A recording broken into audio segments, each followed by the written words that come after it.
Oi, turma, meu nome é Luísa e essa é a nossa aula sobre sistema circulatório.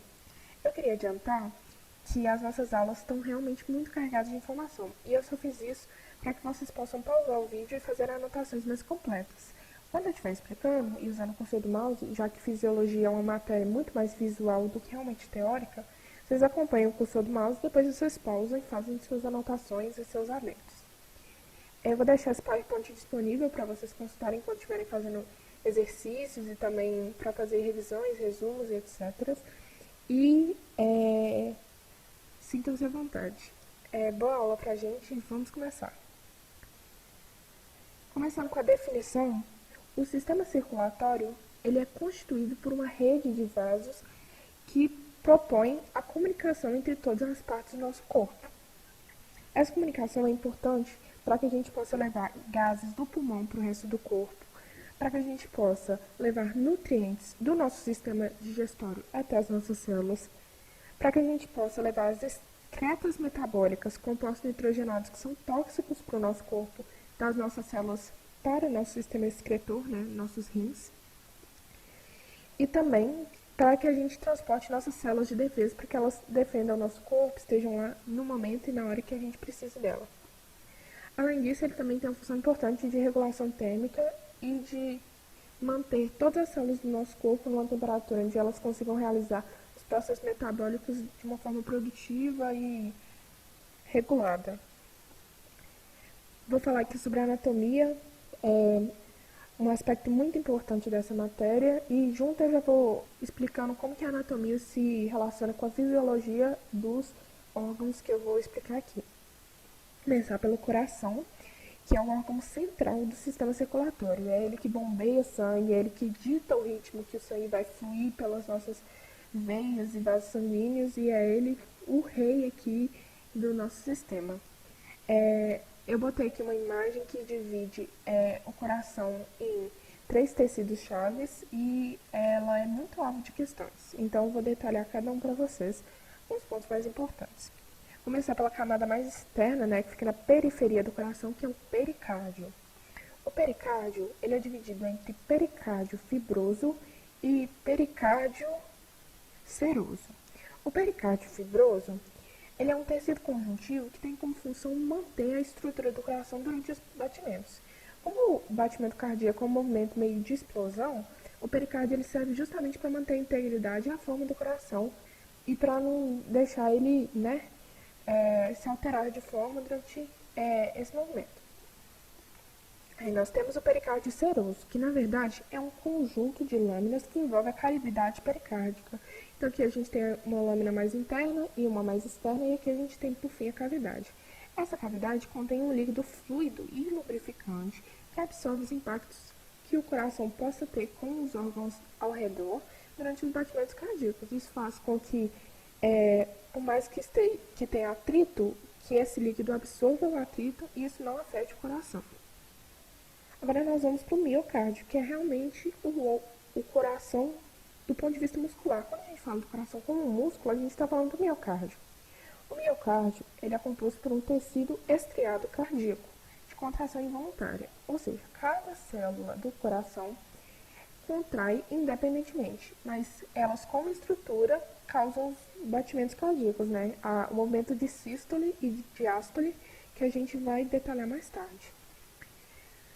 Aqui eu já falei, e além disso, o miocárdio demanda uma alta quantidade de oxigênio, então, ele precisa de uma vascularização muito boa, que é fornecida pelas artérias e veias coronárias.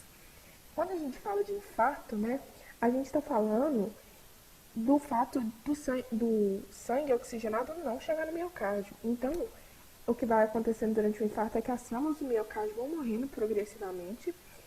E o que acontece é que, em casos pequenos, o coração fica com uma cicatriz, na parte do coração deixa de ser funcional e ele fica sequelado, não bate mais com toda a sua potência.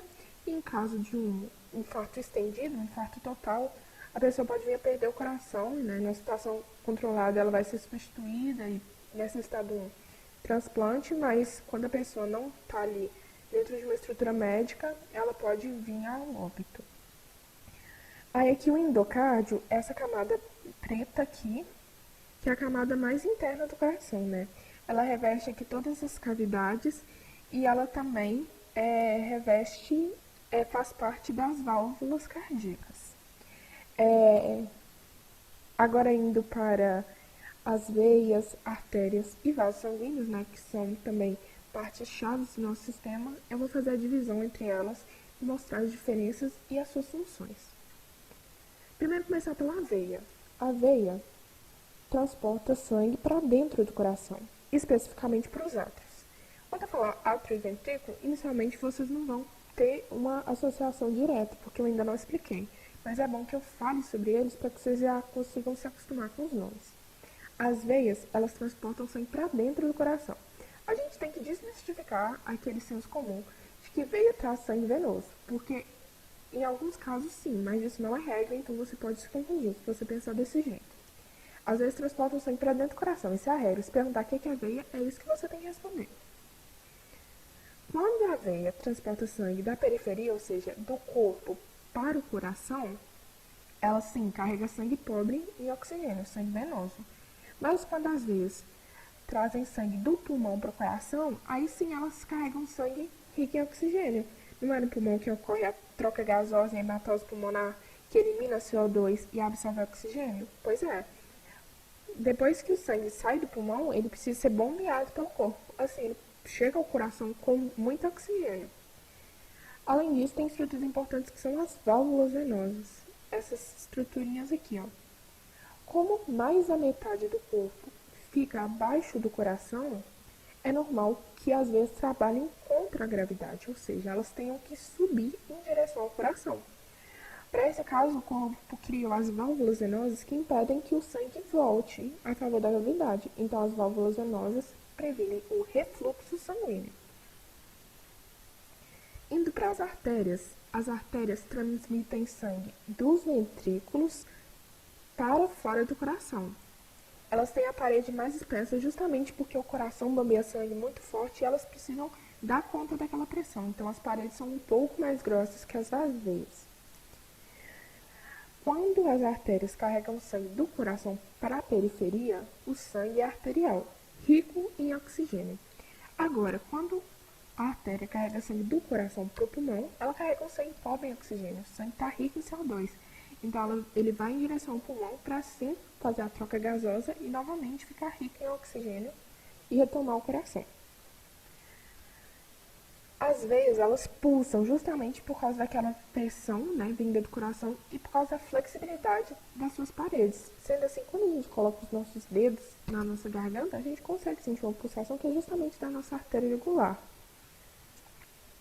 Agora, os capilares sanguíneos, né, que são essa rede aqui, ó, eles são vasos sanguíneos de baixíssimo calibre. Eles são feitos apenas por uma única camada de células que tem a função de realizar trocas metabólicas entre o sangue e os tecidos.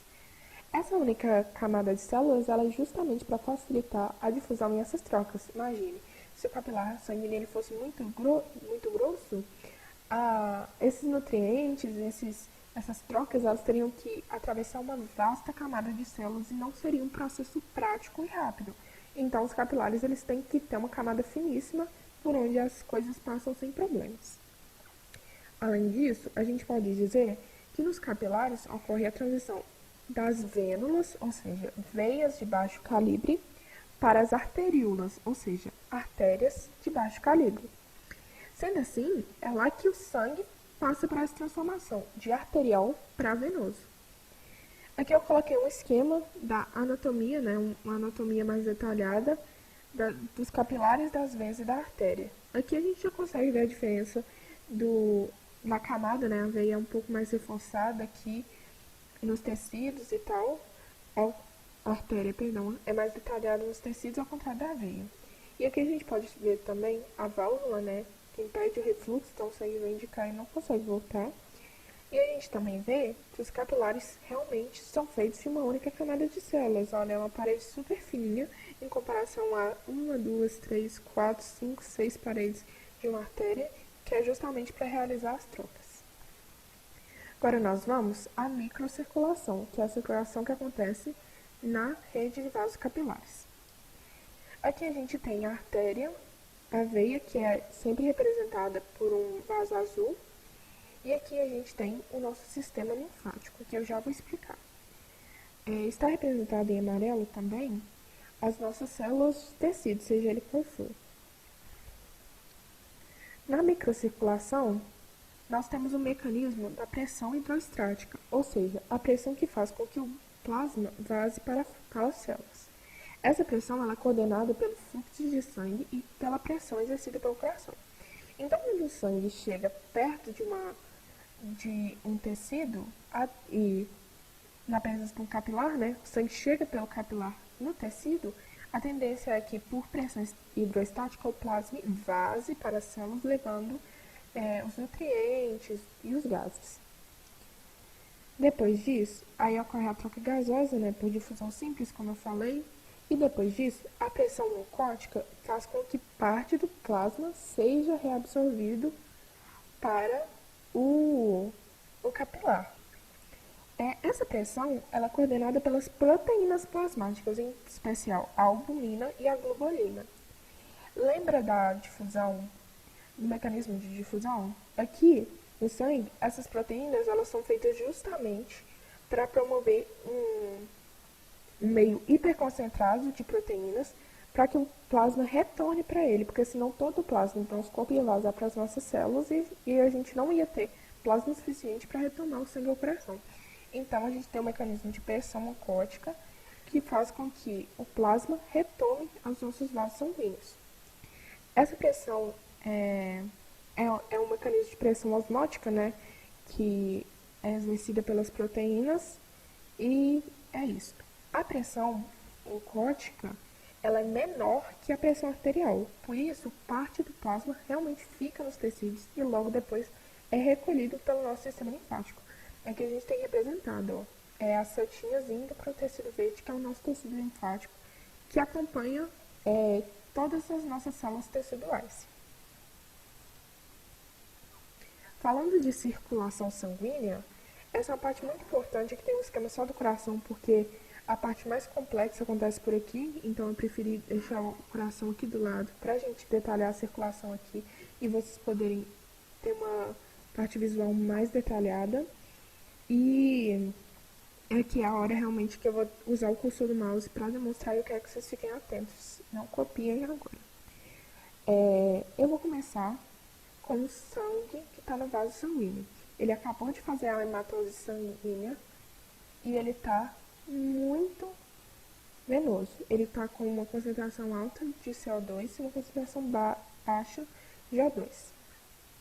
Esse sangue, ele vai passar por uma vênula, que seria uma veia de baixo calibre. Depois, ele vai chegar a uma veia e, por fim, ele vai chegar à veia cava superior e inferior, que é a veia mais próxima e a veia que se conecta ao coração. Na veia cava superior, ele vai entrar pelo nosso átrio direito. Aqui vocês vão ver que está trocada a noção de átrio direito e esquerdo, justamente porque na maioria dos livros das provas, o corte do coração vai estar por trás. Então, a noção de direito aqui é invertida. Então, do nosso lado esquerdo vai estar o átrio direito e do nosso lado direito vai estar o átrio esquerdo. Então, voltando, o sangue entra pelo átrio direito, passa pela válvula tricúspide e penetra no nosso ventrículo direito. Então, aqui, ó. Nesse ventrículo, há um movimento de sístole e diástole, e então o sangue é empurrado em direção às nossas artérias pulmonares. Essas artérias se dividem entre a artéria pulmonar esquerda e a artéria pulmonar direita. Então, elas vão em direção ao nosso pulmão e lá acontece a hematose. O sangue que era venoso vira sangue arterial, rico em oxigênio. Ele retoma pelas veias pulmonares. Aqui tem as veias pulmonares esquerdas e aqui a gente tem as veias pulmonares direitas. Todas essas veias se juntam e entram no corpo pelo átrio esquerdo. Ao entrar pelo átrio esquerdo, passa pela válvula mitral. Depois da válvula mitral, elas penetram no ventrículo, No ventrículo há um outro movimento de sístole e diástole, que seria a contração e relaxamento dessa musculatura, então um tum-tum, e esse tum-tum ejeta o sangue do ventrículo para a nossa artéria, a aorta, que é a principal artéria, né, a mais próxima do coração, assim como tem a veia cava, nós temos a artéria aorta. Nessa artéria aorta tem 3 subdivisões que vocês não precisam saber, mas são subdivisões que levam a lugares do corpo, que é o braço cefálico, que é para cima, que tem a artéria carótida e a subcavária esquerda. Então, depois da aorta vai para a artéria, depois para a arteríola e depois vai para o nosso vaso sanguíneo. Por ser chamadas de circulação sanguínea, se presume que seja um processo cíclico. Então, esse processo, ele acontece assim, ó. Depois que vai para o nosso vaso sanguíneo, vai para a vênula, veia cava, átrio direito, ventrículo direito, artéria pulmonar, rematose, aí tem a veia pulmonar, átrio esquerdo, ventrículo esquerdo, aorta, artéria, arteríola e vaso sanguíneo. E esse é um processo cíclico, e a cada pulsação, esse processo acontece uma vez. Falando agora do nosso sangue, né, que também é um elemento chave do nosso sistema circulatório, a definição de sangue seria um tecido líquido. Sim, nós temos um tecido líquido que é formado por células que são suspensas no plasma.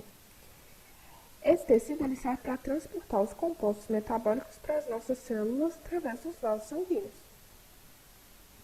Falando um pouco mais do sangue e dos seus compostos, nós temos aqui uma imagem do que seria um exame de sangue. Quando nós tiramos sangue, eles colocam o sangue naqueles tubinhos e os tubinhos entram em uma autoclave. A autoclave faz com que ocorra por diferença de peso e de densidade, ela separa em plasma, glóbulo branco e glóbulo vermelho. E aqui, quando olhado do microscópio, entre muitas aspas, é isso que nós vemos. A gente vê aqui o plasma, aqui as plaquetas, nossas hemácias e algumas das nossas células de defesa. Essas células suspensas no nosso sangue, mais as plaquetas, são chamados os elementos figurados do sangue, porque são uma porção celular diversificada que circula em suspensão no plasma. O plasma sanguíneo é a parte líquida. Ele contém as proteínas e os sais minerais. Também carrega os gases e substâncias que estão dissolvidas em água. Ou seja, o plasma é água, mais proteína, minerais, gás carbônico, oxigênio e tudo que temos direito. Falando aqui mais sobre as hemácias são as células que são especializadas em carregar oxigênio. Elas têm formato bicôncavo, aqui ó, 2 côncavos, um embaixo e um em cima, e elas não possuem núcleo nem organelas. Por que elas são tão especializadas? As hemácias, elas são feitas especificamente para carregar sangue. Esse formato achatado e côncavo faz com que elas tenham a maior superfície de contato possível, e faz com que a troca gasosa seja muito mais fácil do que se ela fosse uma célula redonda. Além disso, o fato dela não ter núcleo, quando ela está madura em circulação, faz com que todo o espaço dela interno seja ocupado com a única função de carregar oxigênio. Elas são produzidas pelas nossas medulas ósseas e elas são produzidas por células tronco quando estimuladas pelo hormônio eritropoetina. A função, como eu disse, é transportar os gases respiratórios, e isso é feito através da proteína hemoglobina, que seria uma proteína ligada a um íon de ferro e que está presente nas nossas hemácias. Aqui eu botei um esquema, que é a nossa hemácia, e aqui a nossa hemoglobina. Nossa hemoglobina, ela se liga a 4 moléculas de oxigênio, ó, representada em azul aqui, e faz a oxiohemoglobina ou hemoglobina oxigenada.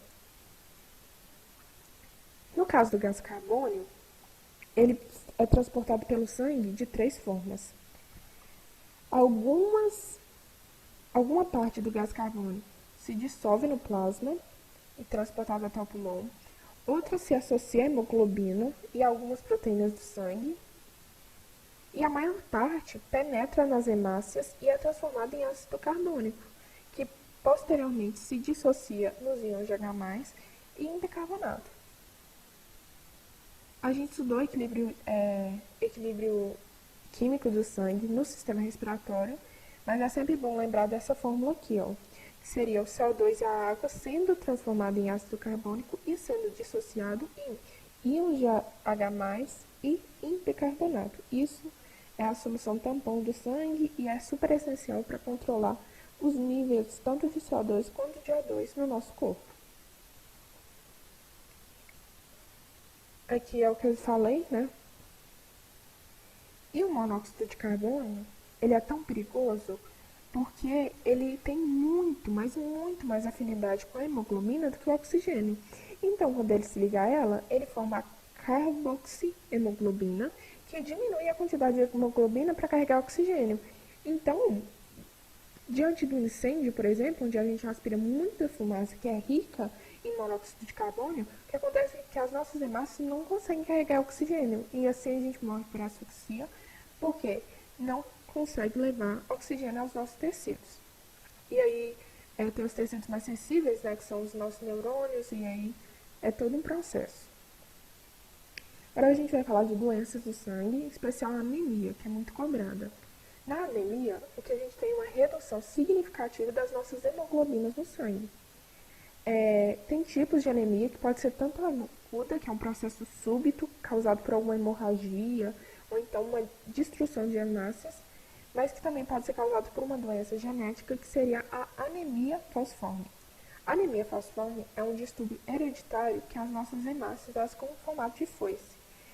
Tendo um formato de foice, elas conseguem carregar menos oxigênio e por não ter um formato muito aerodinâmico, entre muitas aspas, ela não consegue navegar com segurança nos vasos, então ela acaba obstruindo, causando o entupimento dos vasos, aqui hemorragia e tudo mais. A anemia falciforme é bem perigosa nesse quesito. E além disso, as células morrem prematuramente, né? Quando a gente fala que uma anemia crônica, quer dizer que ela tem vários tipos de causas que são mais variadas e mais comuns, como por exemplo aqui deficiência de ferro, de vitaminas, de ácido fólico, algumas doenças hepáticas ou renais, hipotireoidismo, intoxicação por chumbo, produção e maturação errônea de células sanguíneas na medula, ou então alguns tumores malignos. Sendo assim, os sintomas mais comuns são os mesmos sintomas de quando a gente não consegue, quando a gente tem uma insuficiência de oxigênio nas nossas células. Então a gente tem uma fadiga muscular, mental, fraqueza, dor de cabeça, tontura quando a gente levanta, porque o oxigênio não chega tão rápido ao cérebro, desmaio e falta de ar. Falando das nossas plaquetinhas, as plaquetas, elas são fragmentos de citoplasma que são derivados de megacariócitos da medula óssea, ou seja, elas são resultados do plasma deles que passam por uma série de processos químicos e viram as nossas plaquetas. Elas entram na nossa circulação e, juntamente com os fatores de coagulação, elas são responsáveis por parar os sangramentos, aglomerando-se e formando coágulos e lesões em vasos sanguíneos. Isso causa a coagulação sanguínea, que ocorre em estágios. Aqui eu coloquei um esquema de como ocorre a coagulação sanguínea em um vaso. Aqui primeiro a gente tem a ruptura, né, da parede do vaso sanguíneo por alguma ação, né, pode ser uma pancada, pode ser um corte, pode ser várias coisas, um entupimento, por exemplo, que causa um acúmulo de hemácias aqui e uma pressão muito grande que destrói a parede do vaso, agentes externos, enfim. O vaso está rompido. O contato do plasma com o colágeno que tem aqui fora, né, no tecido conjuntivo, faz com que as plaquetas elas sejam ativadas e elas se direcionem ao local. Como a primeira coisa que vaza é as hemácias, as plaquetas elas se aglomeram ao redor da hemácia, fazendo um bolinho aqui, ó. Além disso, é liberado enzimas que causam uma vasoconstrição, então elas diminuem o fluxo sanguíneo. O fluxo sanguíneo que tinham várias hemácias rolando, agora ele vai em uma hemácia por vez, porque o vaso ele está menor, com menor calibre. Isso é chamado tampão plaquetário.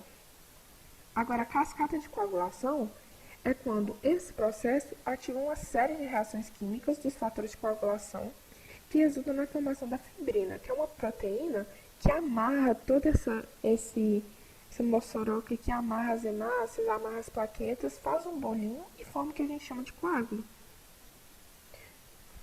Voltando, esse coágulo ele vai ser eliminado pelo corpo, ele vai formar, por exemplo, a casquinha do nosso machucado, e é isso.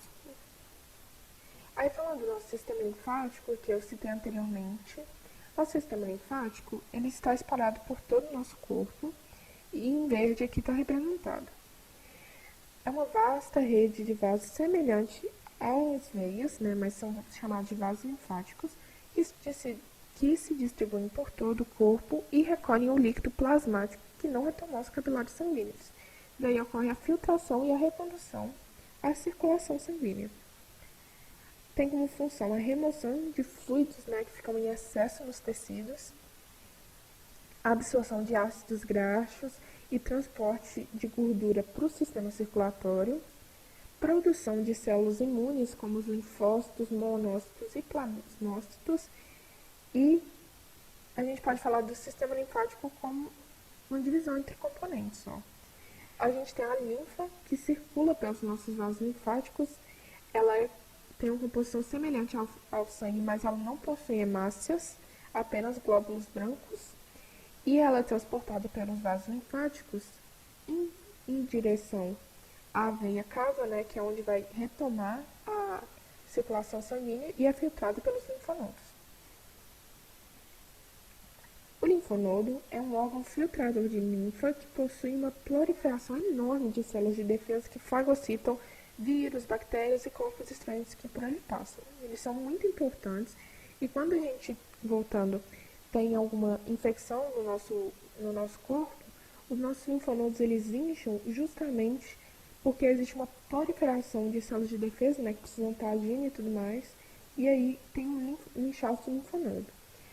Esse inchaço ele é muito importante para detectar algumas doenças e detectar que o nosso organismo está sendo atacado. Ao sistema linfático, a gente vai falar aqui sobre a circulação linfática, né? A gente tem aqui a nossa circulação sanguínea, ó, e aqui a gente tem os vasos sanguíneos, que são a rede de trocas com as células. Eu já expliquei que quando o sangue está em contato com os tecidos, ocorre um pequeno vazamento de plasma, né? Já que a pressão arterial é maior que a pressão osmótica, ou seja, o plasma não retorna todo para o vaso. Então, esse plasma que vaza para o tecido, ele é recolhido pelo sistema linfático. Assim, ele passa pelos capilares linfáticos e chega aqui no linfonodo. Ó. O linfonodo está vendo, ele é um pequeno órgão, tem o tamanho de uma ameixa, e aqui ele tem uma série de tubos onde tem várias células de defesa e é responsável por filtrar o plasma.